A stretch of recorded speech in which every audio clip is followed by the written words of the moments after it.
Hi அக்கா, எப்படி இருக்கீங்க? வாங்க. வணக்கம் அருள்குமார். ஹாய்டி தங்கம், நல்லா இருக்கே சாமி. நீங்கள் நல்லா இருக்கீங்களா? லைக் பண்ணிட்டேன். மிக்க சந்தோஷம் முருகன்மா. லைக் போட்டாச்சு, சப்ஸ்கிரைப் பண்ணியாச்சு. நன்றி, வணக்கம். அச்சோ, தூத்துக்குடி என்ன? உங்கள் பேர் சொல்லுங்க. தூத்துக்குடி என்ன?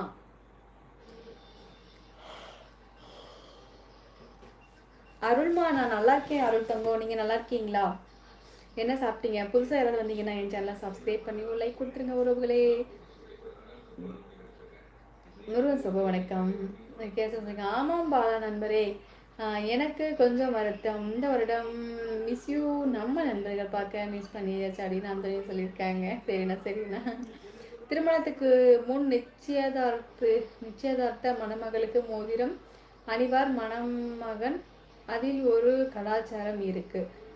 அது என்னன்னு உங்களால் சொல்ல முடியுமா?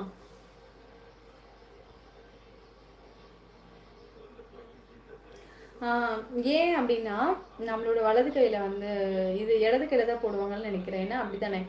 இடது கையில வலது கையிலையா? அதில் வந்துட்டு நம்ம வந்து இதில் போடுறப்போ இந்த இந்த விரல் வந்து நம்மளோட ஹார்ட்டில் வந்து டச் ஆகும்.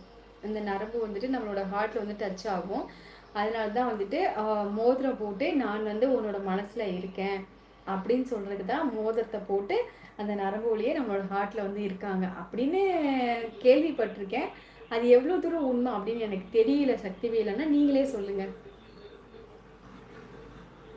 எனக்கு நோட்டிஃபிகேஷன் 2 நாளாகவே வர மாட்டேங்குது. இந்த யூடியூப்காரங்களுக்கு என்னென்னலாம் சதி பண்ணுறாங்க பாருங்கள் முருகனண்ணா. அந்தோடி என்ன வணக்கம், நலமா? கேஸ்மா சொல்லியிருக்காங்க. முருகனண்ணா அப்படியே வராமல் இருந்தாலும் வந்துடுங்க முருகனண்ணா. 7 மணிக்கு ஆஃபீஸ் முடிஞ்சோம் அக்கா. சரி தங்க. 7 மணிக்கே வா. சரி தங்க, வச்சுருக்கோம். வீட்டுக்கு வந்தாச்சுன்னா சாப்பிட்டா சொல்லிச்சலாம். என்ன சாப்பிடலன்னு சொன்னீங்களா? சாரிடி தங்கப்புல. நல்லா இருக்கேன் அண்ணா. வீட்டில் எல்லோரும் எல்லாம் நல்லா இருக்காங்க. அருள் தங்க எல்லாருமே நல்லா இருக்காங்க சாமி. அருள் மமிக்க சாமி. மணிமாறன் அவர்களிடம் பேசி நேன் பால் அப்படி சொல்லியிருக்காங்க. அந்தோனியன்னா சூப்பர்ண்ணா. சரவண பவா, அந்த நாமக்கல் ஆண்டிக்கிட்ட என்னத்தை சொல்லி வச்ச மானத்தை வாங்குது. ஐயோ, என்னது இது? ஓகே. கேஎஃப்சி சகோ இனியரோட கம்பெனியோட சொல்லியிருக்காங்க. அக்கா விடுகதை சொல்லுங்க. என்ன சொல்லணும்? விடுகதை நம்ம உறவுகளாம் விடுகதை சொல்லுங்கப்பா. ஏதாவது விடுகதை தெரிஞ்சா விடுகதை சொல்லிருங்க.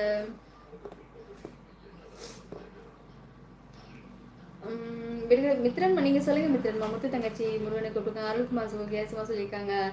சாரி அக்கா, 2 நாளாக என்னால் லைவ் வர முடியல. சாப்பிட்டீங்களா? என்ன சாப்பிட்டீங்க? வீட்டில் எல்லாரும் என்ன பண்ணுறாங்க? தூங்கிறாங்க? இல்லடி தங்க, பாப்பா தான் டிவி பார்த்துட்டு இருக்கா. இன்னும் தூங்கலை வந்துட்டு. நீ சாப்பிட்டுட்டியா அருள்மா? வாங்க சதீஷ் தோழரே. வணக்கம் ஹரணி. நீங்கள் நலமா இருக்கீங்க? நலமா இருப்பீங்க எனக்கு நல்லா தெரியும். அப்படியா? என்னோட பக்கத்து வந்து எப்பவுமே நாராயண பகவான் இருக்கார் சதீஷ் தோழரே. அதனால நான் வந்து எப்பவுமே ரொம்ப நல்லா இருப்பேன். கொஞ்சோண்டு கஷ்டப்பட்டாலும் உடனே நான் மனசார நான் வேண்டுனா எனக்கு கடவுள் வந்து நல்லது தான் செய்வார். இவ்வளோ நாள் வரை அதான் நடந்துட்டு இருக்கு. இனிமேலும் எப்பவுமே நடக்கும்.